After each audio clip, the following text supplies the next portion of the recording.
नमस्कार, मेरा नाम है अभिनव रस्तोगी और आप देख रहे हैं द लीडर हिंदी का बरेली बुलेटिन। आइए फटाफट अंदाज में जानते हैं कि आज बरेली में दिन भर क्या रहा। मौलाना के ऐलान के बाद इस्लामिया मैदान की एंट्री बंद। ऑल इंडिया इत्तेहाद मिल्लत काउंसिल के अध्यक्ष मौलाना तौकीर रजा खां के इस्लामी इंटर कॉलेज मैदान पहुंचने और कलेक्ट्रेट जाकर गिरफ्तारी देने के ऐलान से पुलिस हरकत में आ गई है। मौलाना जुमे को ऐसा करेंगे, उससे पहले ही इस्लामिया मैदान की नाकेबंदी कर दी गई। इस्लामिया गेट पर बैरिकेडिंग करके रास्ता बंद कर दिया गया है।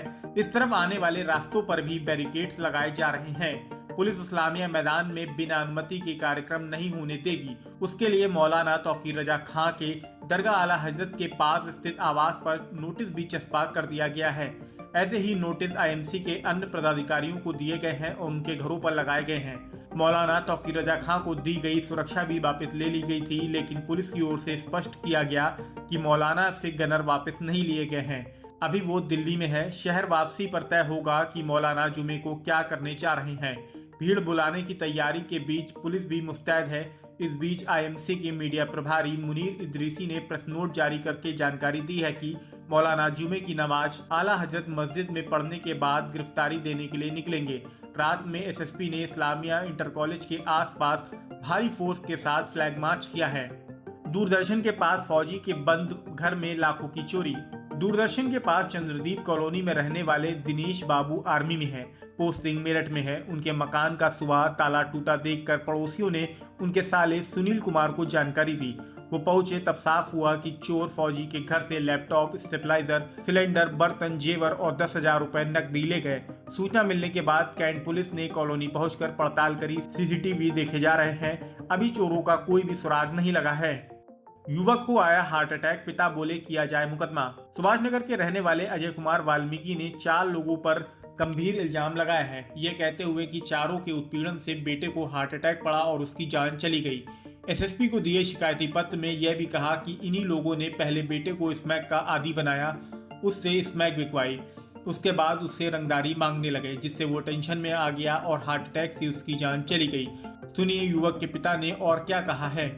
मेरा अजय कुमार वाल्मीकि। कहाँ रहते हो? सुभाष नगर तिलक कॉलोनी। क्या घटना हुई थी? घटना ये हुई थी कि 25 तारीख को मेरे बेटे ने शाम को अच्छा खासा खाना खाया, फिर उसने दूध भी पिया, मगर कई दिनों से घर से नहीं जा रहा था वो निकल के। तो मैं सोच रहा था पता नहीं क्या बात है मगर इसने 25 तारीख को जो इसकी अचानक माँ उठी और कहली कि आज तो जो मोबाइल वगैरह कुछ चला ही नहीं रहा, चलो देखते हैं। ये गई तो उनने आवाज दी, नहीं हिला डोला, तो इनने फिर मुझे बुलाया, देखी जरा अपने। मैंने देखा तो बिल्कुल नहीं हिला डोला। तो मैंने कह रहे, फिर भैयों को, मैंने अपने पड़ोस वाले भैयों को बुलाया, सबको। वो लोग उठा के फिर आयुष्मान हॉस्पिटल ले गए। उन लोगों ने कहा कि क्या हुआ, हमने कैसे जो पुलिस को हार्ट अटैक हो गया, अटैक पड़ गया इसको, कहीं और ले जाते। हम सरन लेके पहुंचे, सरन हॉस्पिटल पहुंचे, वहां भी उन लोगों ने ये कहते हैं कि अटैक पड़ गया, कहीं और दिखाओ इसको।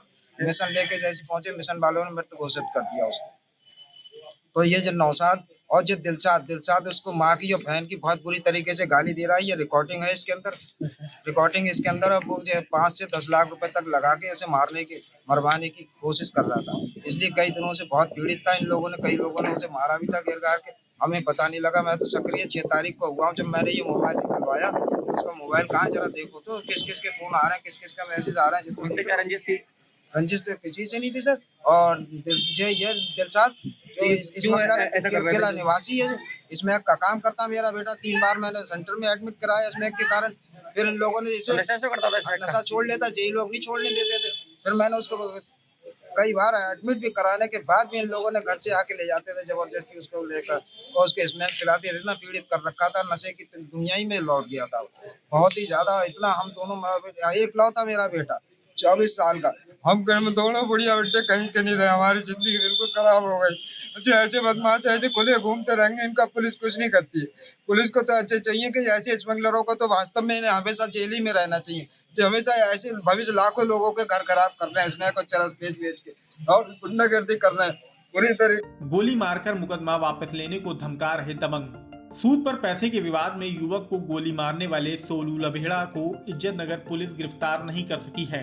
तुला शेरपुर का घायल युवक मिथुन आज एसएसपी ऑफिस में शिकायत करने पहुंचा। उसका कहना है कि पुलिस ने सोनू लभेड़ा और मोनू लभेड़ा को मुकदमा दर्ज करने के बाद भी गिरफ्तार नहीं किया है। अब वो लगातार युवक को धमका रहे हैं कि मुकदमा वापस ले लो वरना इस बार जिंदा नहीं बचोगे। आइए आपको मिथुन से रूबरू कराते हैं। क्या नाम है आपका? मिथुन नाम। मिथुन, कहाँ रहते हो आप? ओला से। थाना कौन सा लगता है? थाना तो इज्जत नगर लगता है। क्या घटना हुई थी तुम्हारे साथ? मेरे साथ घटना हुई थी, मैं अपने काम से जा रहा था, मम्मी को डिस्चार्ज कराने के लिए पैसे के लिए जा रहा था किसी के पास में। इन लोगों ने मुझे रास्ते में रोका था और रास्ते में रोक कर फिर मेरे गोली मारी थी। किन लोगों ने गोली मारी थी? एक सोनू लवेड़ा था, एक मोनू लवेड़ा था। क्यों मारी थी? वजह क्या रही थी इसकी? इनसे मैंने काफ़ी टाइम पहले पैसे ले लिए थे 10,000 रुपये। हाँ हाँ। तो पैसे मैं दे भी चुका था कुछ थोड़े थोड़े, क्योंकि इनका काम है ना, जुआ में खेलने का काम है इनका। पता नहीं पी रखी थी उस दिन इन लोगों ने, तो पता नहीं हार के आ रहे थे जाने क्या, तो रास्ते में मिल गया, मुझसे पैसे से मांग की थी इनने मुझसे, और मैंने उस टाइम पैसे के लिए मना कर दी थी। तो फिर मुझसे ये बोले पैसे नहीं देगा तो फिर गोली मार देंगे हम। तो मैंने कहा था आप जो चाहे वो करो, मेरे पास कोई पैसे नहीं। कहाँ गोली मारी थी? पेट में। कब की घटना है ये? ये 31 तारीख को। कोई पकड़ा गया अब तक? अभी तक कोई पकड़ा ही नहीं गया है ये, लेकिन डीएम बोले आशा बहनों का 5 लाख तक मुफ्त इलाज। संजय कम्युनिटी हॉल में आशा सम्मेलन आयोजित किया गया। इस मौके पर डीएम रविंद्र कुमार ने आशा बहनों की प्रशंसा करते हुए सौंपे गए दायित्व को पूरी लगन के साथ करते रहने पर जोर दिया। यह भी कहा कि जरूरत पड़ने पर मुझसे सीधे आकर मिल सकती हैं। डीएम ने यह भी कहा कि सरकार आपके लिए फिक्रमंद है। आयुष्मान कार्ड बनाने पर विचार चल रहा है। आपको और परिवार को 5 लाख तक के इलाज की मुफ्त सुविधा मिलेगी। कार्यक्रम में जिला पंचायत अध्यक्ष रश्मि पटेल ने अच्छा कार्य करने वाली आशाओं को सम्मानित भी किया। फिलहाल आज के बरेली बुलेटिन में इतना ही। बरेली से जुड़ी ऐसी ही अन्य अपडेट्स पाने के लिए द लीडर हिंदी को सब्सक्राइब करना बिल्कुल ना भूलें।